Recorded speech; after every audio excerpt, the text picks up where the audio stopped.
교토의 오래된 목조 가옥들이 어깨를 맞대고 늘어선 한적한 골목길 사토 하나엔 오늘도 홀로 현관 앞 작은 화단에 물을 주었다. 3년 전 평생을 함께한 남편을 먼저 떠나보낸 후 그녀의 시간은 마치 빛바랜 흑백 사진처럼 느리게 흘러갔다.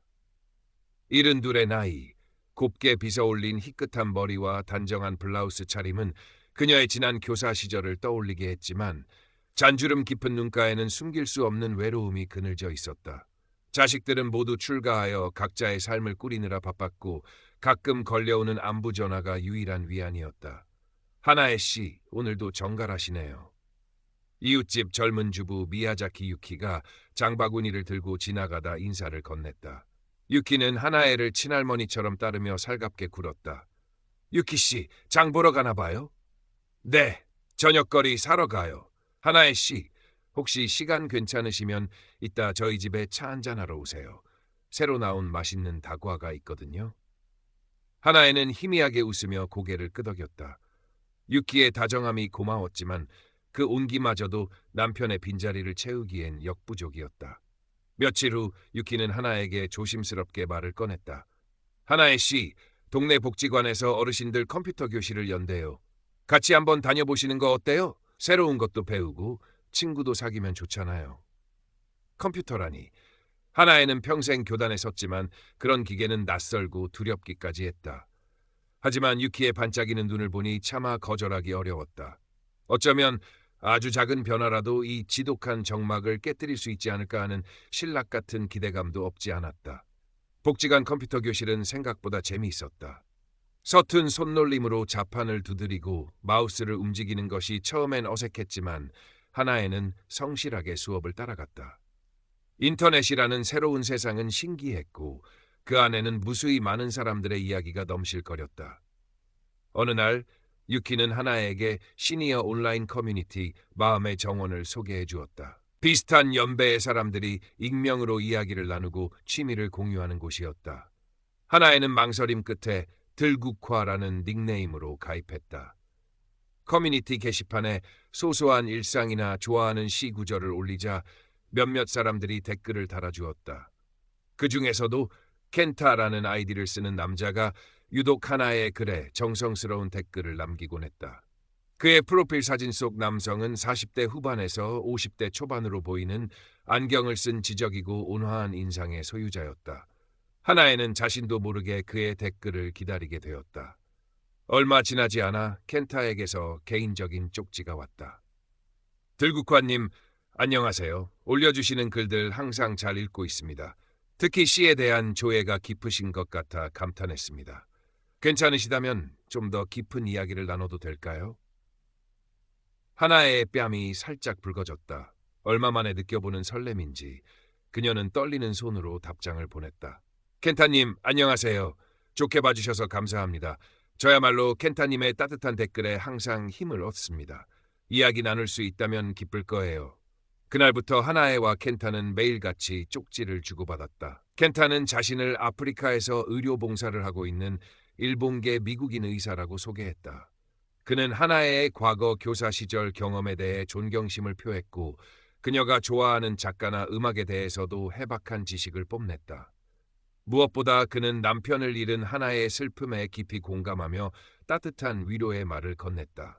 하나애 씨, 어느새는 들국화님 대신 그녀의 이름을 불렀다. 당신의 외로움이 제게도 전해지는 것 같습니다. 하지만 당신은 혼자가 아니에요.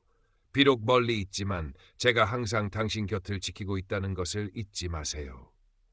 켄타의 다정한 말들은 메마른 하나의 마음에 단비처럼 스며들었다. 그녀는 남편 사후 처음으로 누군가에게 마음을 열고 의지하는 자신을 발견했다. 그의 메시지를 기다리는 것이 하루 중 가장 큰 즐거움이 되었고 밤늦도록 컴퓨터 앞에서 그와 대화를 나누는 날들이 이어졌다. 켄타는 자신의 이야기도 조금씩 털어놓았다.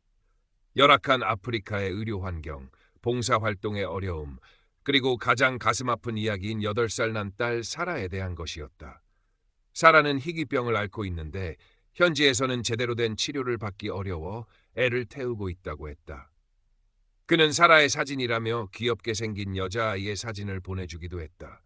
하나에는 켄타의 고뇌에 함께 아파했고 어린 사라를 위해 기도했다. 그녀의 마음속에는 이미 켄타와 사라가 특별한 존재로 자리 잡고 있었다. 그러던 어느 날 켄타에게서 다급한 연락이 왔다. 하나의 씨, 정말 죄송하지만 급하게 부탁드릴 일이 생겼습니다. 사라의 병세가 갑자기 악화되어 긴급 수술을 받아야 합니다. 그런데 제가 가진 돈으로는 수술비가 턱없이 부족합니다. 염치 없지만 혹시 30만 엔 정도만 빌려주실 수 없을까요? 반드시 빠른 시일 내에 갚겠습니다. 제 딸을 살릴 수만 있다면. 30만 엔. 적지 않은 돈이었다. 하나에는 망설였다. 하지만 전화기 너머로 들려오는 켄타의 절박한 목소리와 눈앞에 어른거리는 사라의 얼굴을 외면할 수 없었다. 그래, 사람 목숨이 달린 일인데 켄타 씨는 좋은 사람이니까 분명 갚을 거야. 다음 날 하나에는 은행으로 가 남편이 남긴 얼마 안 되는 유산 중 일부를 켄타가 알려준 계좌로 송금했다. 송금 버튼을 누르는 손이 가늘게 떨렸다. 켄타는 돈을 받자마자 거의 울먹이는 목소리로 감사 인사를 전했다. 하나의 씨, 정말 감사합니다. 당신은 나와 사라의 생명의 은인입니다. 이 은혜는 평생 잊지 않겠습니다. 그의 말에 하나에는 오히려 자신이 좋은 일을 한 것 같아 마음이 뿌듯해졌다. 하지만 그것이 시작이었다. 켄타는 그 후로도 다양한 이유를 대며 돈을 요구했다. 사라의 약값, 병원 이전 비용, 의료 장비 구입, 자신의 비자 문제, 심지어는 일본으로 돌아갈 준비 자금까지. 요구하는 금액은 점점 커져갔고 하나에는 자신의 빠듯한 연금에까지 손을 대기 시작했다. 매번 돈을 보낼 때마다 하나의 마음 한구석에서는 희미한 불안감이 고개를 들었지만 켄타의 달콤한 약속과 애원에 그 불안감은 눈 녹듯 사라지곤 했다. 하나의 씨, 조금만 더 기다려주세요. 이 문제들만 해결되면 모든 것을 정리하고 당신 곁으로 가겠습니다. 그때까지만 저를 믿고 도와주세요. 우리는 함께 새로운 삶을 시작할 수 있을 거예요. 새로운 삶. 그 말은 마법처럼 하나의 마음을 사로잡았다. 그녀는 켄타와 함께할 미래를 꿈꾸며 그의 모든 요구를 들어주었다. 빛바랜 남편의 사진 옆에는 어느새 켄타가 보내준 도용된 풍경 사진이 나란히 놓여 있었다. 하나의 생활은 눈에 띄게 달라졌다. 밤늦도록 컴퓨터 앞에 앉아있는 시간이 늘었고 종종 초조한 얼굴로 통화를 하거나 깊은 한숨을 내쉬었다. 식사도 제대로 챙겨 먹지 않는지 얼굴은 점점 수척해져 갔다. 이웃 유키는 그런 하나의 변화를 가장 먼저 알아차렸다. 하나의 씨, 요즘 안색이 안 좋으세요. 무슨 일 있으신 거예요? 유키가 걱정스럽게 물었지만 하나에는 애써 웃으며 얼버무렸다. 아니에요, 유키 씨. 그냥 나이가 들어서 그런가 봐요.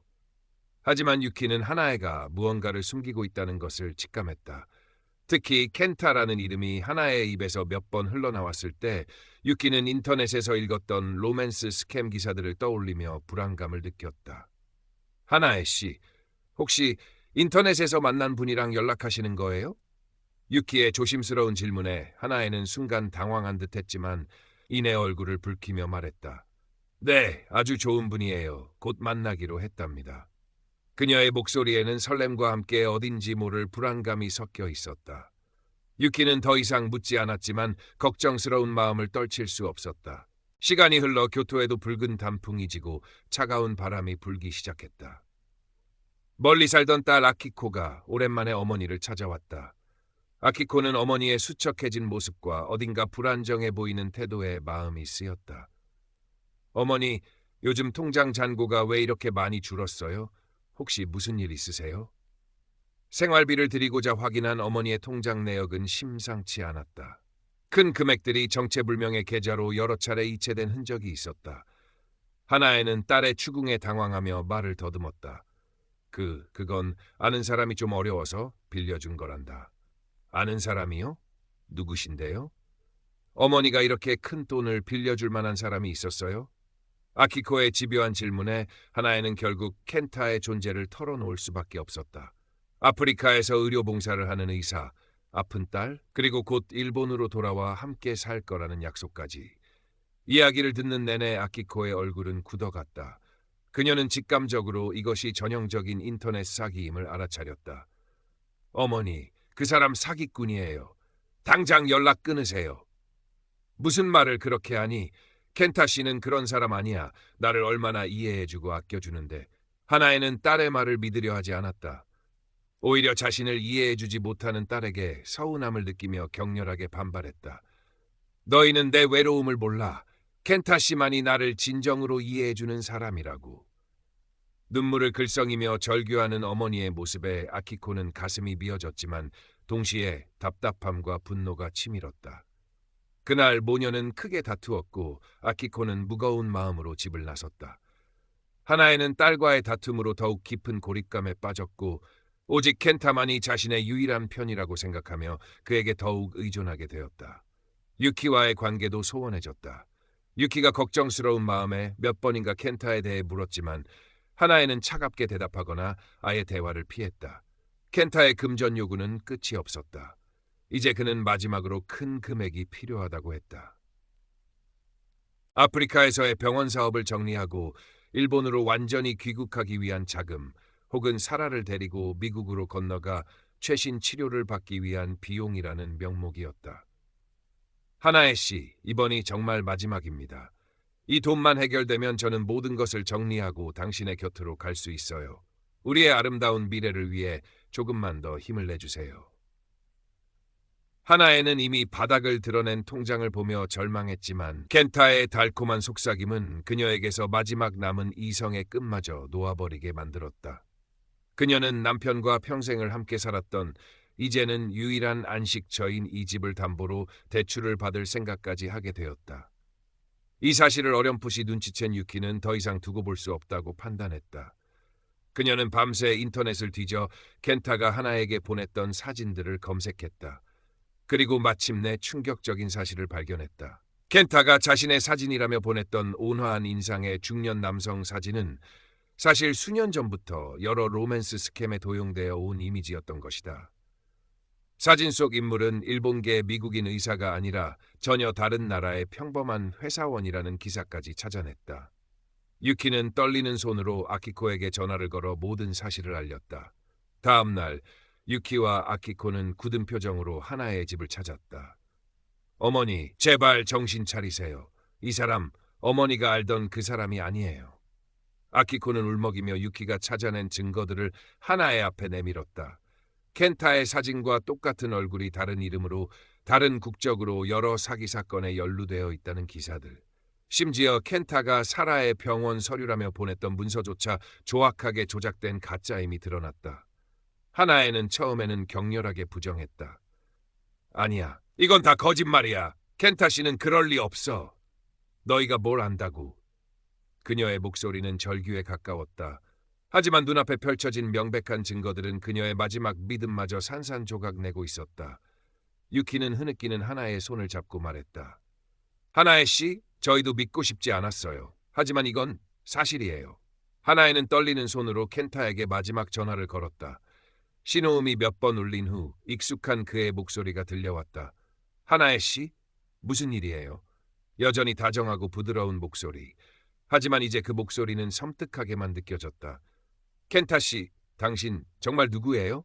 사라는 정말 아픈 건가요? 하나의 목소리는 갈라져 나왔다.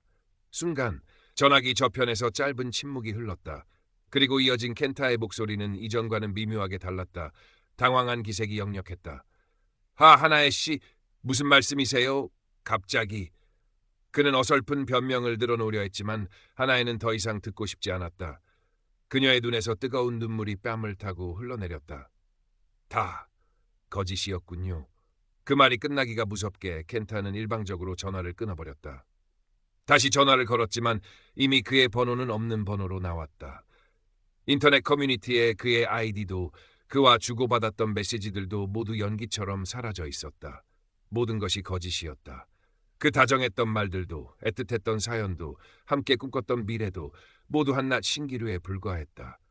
하나에는 온몸에 힘이 빠져나가는 것을 느끼며 그 자리에 주저앉았다. 엄청난 배신감, 수치심, 그리고 형언할 수 없는 절망감이 그녀를 덮쳤다. 내 모든 것이, 내 마지막 희망이. 하나의 처절한 울음소리가 텅 빈 거실을 가득 메웠다. 아키코는 무너져 내린 어머니를 부둥켜 안고 함께 울었고 유키는 말없이 그녀의 등을 토닥이며 눈물을 삼켰다. 교토의 겨울 하늘은 그날따라 유난히 차갑고 흐렸다. 그 후 며칠 동안 하나에는 식음을 전폐하고 방 안에 틀어박혀 지냈다. 삶의 의미를 송두리째 부정당한 듯한 충격은 그녀를 깊은 절망의 늪으로 끌어내렸다. 아키코는 다니던 회사에 급히 휴가를 내고 어머니 곁을 지켰다. 과거 어머니의 외로움을 제대로 헤아리지 못했다는 죄책감과 안타까움에 그녀 역시 밤마다 남몰래 눈물을 흘렸다. 유키는 매일같이 하나의 집을 찾아와 죽을 끓여주고 말없이 곁을 지키며 그녀가 다시 일어설 수 있도록 도왔다. 시간은 더디게 흘렀다. 사기당한 돈을 되찾을 가능성은 거의 없다는 것을 경찰서 민원 상담을 통해 알게 되었지만 하나에는 더 이상 켄타를 기다리지도 원망하지도 않았다. 그저 깊은 상실감과 허무함만이 그녀의 가슴을 짓눌렀다. 어느덧 교토에도 차가운 겨울이 지나고 따스한 봄 기운이 감돌기 시작했다. 창밖으로 보이는 오래된 벚나무 가지에 하나둘 연분홍 꽃망울이 맺히기 시작했다. 그날 하나에는 유키와 함께 남편의 묘를 찾았다. 남편의 묘비 앞에서 그녀는 아무 말도 하지 않았지만 그 침묵 속에는 수많은 감정들이 오갔을 것이다. 집으로 돌아오는 길, 유키는 하나의 손을 꼭 잡았다. 집에 돌아온 하나에는 오랫동안 방치해두었던 현관 옆 작은 화단을 정리하기 시작했다. 그리고